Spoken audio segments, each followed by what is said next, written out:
Hey you, if you're a human, raise your hand. Okay, now if you're a human who exercises, raise your other hand. Now there are two thumbs pointing at a person who could stand to eat more protein. Great, I've got your attention. So now you might be asking why I need to eat more protein, or how much protein should I be eating? Well, I'm a big research guy, so let's bring the research into it. The prevailing research on health, performance, and longevity indicates that we should probably be eating anywhere from 0.8 to 1.2 grams per pound body weight. That range takes into account a few key factors that we need to consider. If you're in a caloric deficit or eating less calories than you burn, you probably are going to want to eat more protein in the higher end of that range. If you're eating more calories than you're burning in a calorie surplus, you'll probably need to be eating on the lower end of that range. As you get older, your protein needs increase, so you'll want to be on the higher end of that range. If you exercise, you'll probably want to be on the higher end of that range.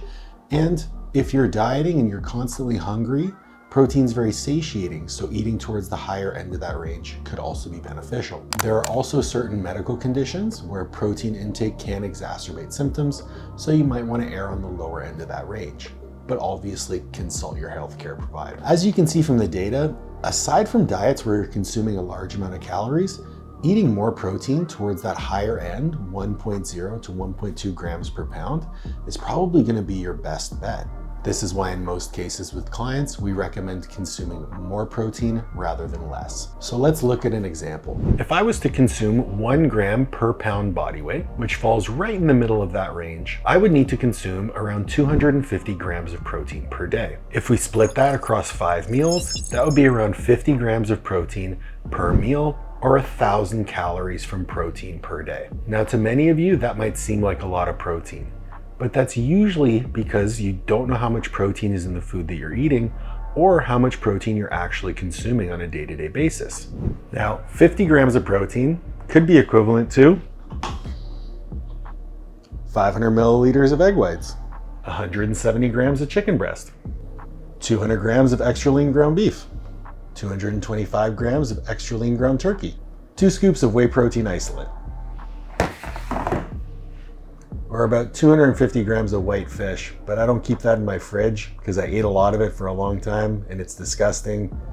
I don't really want to get into it. The first thing you might be thinking is, whoa, that's a lot of food. And you'd be right. And that's kind of the point.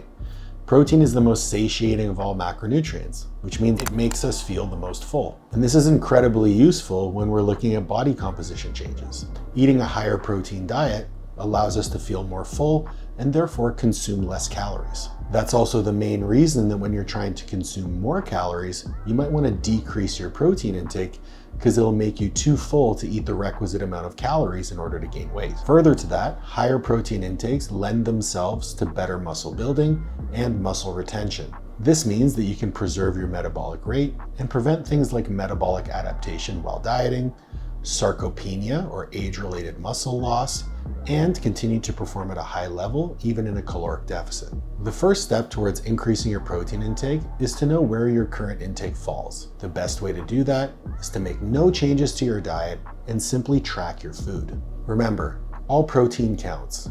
So the protein from all of your carbohydrate sources, your fat sources, your fruits and vegetables, all count towards that 250 grams that I'm trying to eat every day. So track it all and see where you fall. Next, you want to look at your total intake and make a decision.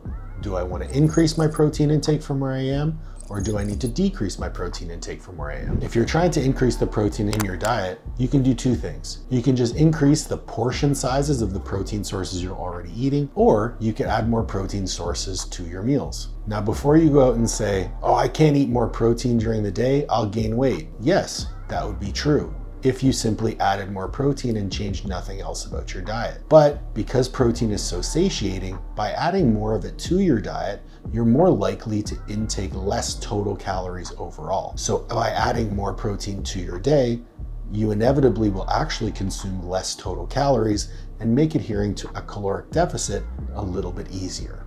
If you're already feeling extremely satiated and you need to continue to increase your portion sizes of protein, another phenomenal strategy is to simply increase the frequency of protein feedings in your day.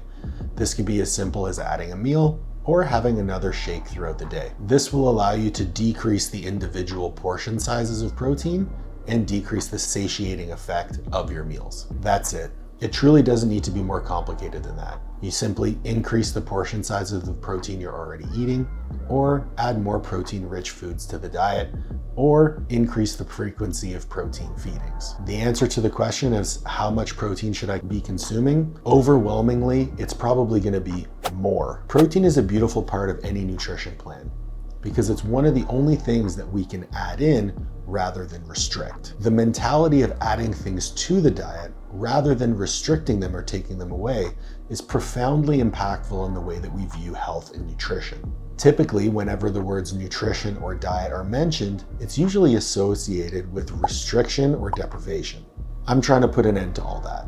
It's my goal to make nutrition as simple, attainable, and sustainable as possible.